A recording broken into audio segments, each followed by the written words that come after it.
Imagine a world where capital spending increases by 33% to stimulate growth. That's exactly what's happening in India right now.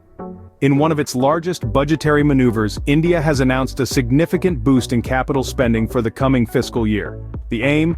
To create jobs and stimulate the economy. This increase amounts to a staggering 10 trillion rupees or 3.3% of India's GDP. But that's not all. The total spending is also on the rise, with a projected increase of 7.5%, taking the figure to 45.03 trillion rupees.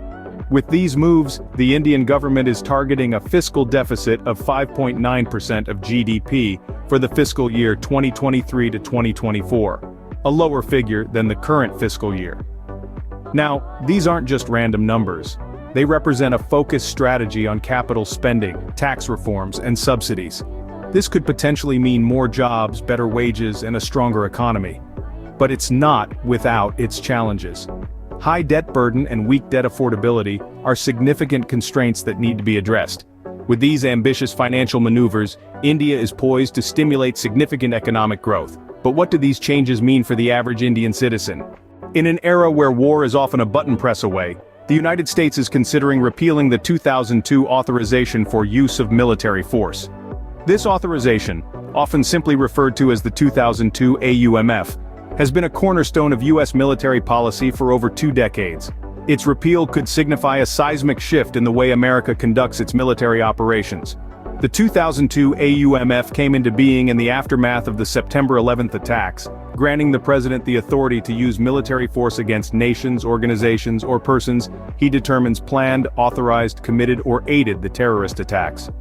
Over time, however, it has been used by successive administrations to justify military actions far beyond its original intent.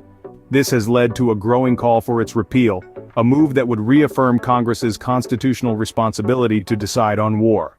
Such a change could potentially reclaim the war powers that have gradually shifted away from Congress and into the hands of the president.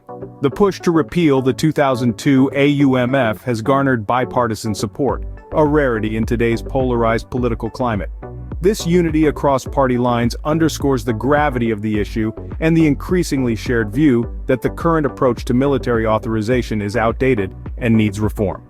As the Senate Foreign Relations Committee considers this monumental change, one must wonder, will this help reassert Congress's war powers?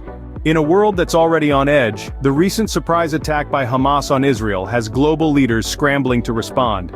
The onslaught, which has resulted in at least 1,300 deaths and the capture of over 100 hostages, has sent shockwaves throughout the international community, flaring up the ever-smoldering tensions in the Middle East.